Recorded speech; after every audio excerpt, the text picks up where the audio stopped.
Judas. Si Judas na alipin ni Hesukristo at kapatid ni Santiago sa mga tinawag na minamahal sa Diyos Ama at iniingatang para kay Hesukristo, kaawaan at kapayapaan at pag-ibig ang sa inyo naway paramihin.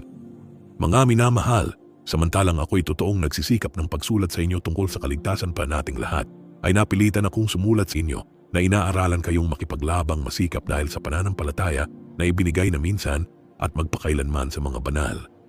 Sapagkat may ilang taong nagsipasok ng lihim, yaong mga itinalaga ng una pa sa kahatulang ito, mga di banal na pinalitan ng kalibugan ang biyaya ng ating Diyos na itinatatuwa ang ating iisang guro at Panginoong si Hesukristo.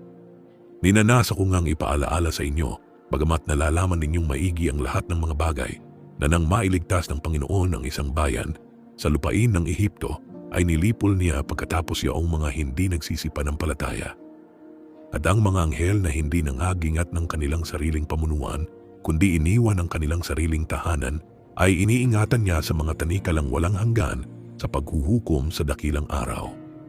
Gayon din ang Sodoma at Gomora at ang mga bayang nasa palibot ng mga ito, na dahil sa pagpapakabuyo sa pakikiapid at sa pagsunod sa ibang laman, ay inilagay na pinakahalimbawa na sila'y nagbabata ng parusang apoy na walang hanggan. Gayon mahiyang mga ito rin naman sa kanilang pagkagupiling ay inihahawa ang laman at hinahamak ang mga paghahari at nilalait ang mga puno. Datapuwat ang Arkanghel Miguel nang makipaglaban sa Diablo na nakikipagtalo tungkol sa katawan ni Moises, ay hindi nangahas gumamit laban sa kanya ng isang hatol na may pagalipusta, kundi sinabi, "Sawayin ka nawa ng Panginoon."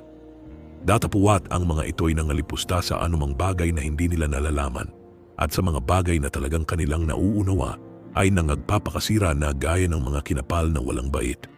Sa aba nila sapagkat sila'y nagsilakad sa daan ni Cain at nagsidaluhong na walang pagpipigil sa kamalian ni Balaam dahil sa upa at nangapahamak sa pagsalangsang ni Kor. Ang mga ito'y pawang mga batong natatago sa inyong piging ng pag-iibigan kung sila'y nakikipagpiging sa inyo, mga pastor na walang takot na nangagpapasabsab sa kanilang sarili, mga alapaap na walang tubig na tinatangay ng mga hangin, mga punong kahoy sa taginaw na walang bunga, na makalawang namatay, na binunot pati ugat, mga mabangis na alon sa dagat na pinagbubula ang kanilang sariling kahihiyan, mga bituing gala na siyang pinaglaanan ng pusikit ng kadiliman magpakailanman. At ang mga ito naman ang hinulaan ni Enoch na ikapito sa bilang mula kay Adam na nagsabi, "Narito, dumating ang Panginoon na kasama ang kaniyang mga laksalaksang banal, upang isagawa ang paghuhukom sa lahat at upang sumbatan ang lahat ng masasama sa lahat ng kanilang mga gawang masasama na kanilang ginawang may kasamaan, at sa lahat ng mga bagay na mabibigat na sinalita laban sa kaniya ng mga makasalanang masasama.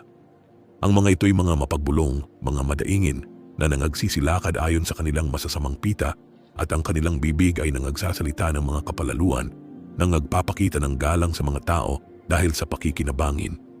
Ngunit kayo, mga minamahal, ay alalahanin ninyo ang mga salitang nang unay sinabi ng mga apostol ng ating Panginoong Hesukristo, kung paanong sinabi sa inyo, magkakaroon ng mga manunuya sa huling panahon na magsisilakad ayon sa kanilang masasamang pita.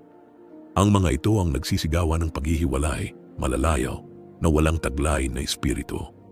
Ngunit kayo, mga minamahal, papagtibayin ninyo ang inyong sarili sa inyong lubhang banal na pananampalataya na manalangin sa Espiritu Santo, na magsipanatili kayo sa pag-ibig sa Diyos, na inyong asahan ang awa ng ating Panginoong Hesukristo sa ikabubuhay na walang hanggan. At ang ibang nag-aalinlangan ay inyong kahabagan, at ang iba'y inyong iligtas na aagawin ninyo sa apoy, at ang iba'y inyong kahabagan na may takot, na inyong kapuotan pati ng damit na nadungisan ng laman. Ngayon doon sa makapag-iingat sa inyo mula sa pagkatisod, at sa inyo'y makapaghaharap na walang kapintasan na may malaking galak sa harapan ng kaniyang kaluwalhatian. Sa iisang Diyos na ating tagapagligtas, sa pamamagitan ni Hesukristo na ating Panginoon, ay sumakaniya nawa ang kaluwalhatian, ang karangalan, ang paghahari at ang kapangyarihan sa kauna-unahang panahon at ngayon at magpakailanman. Siya nawa.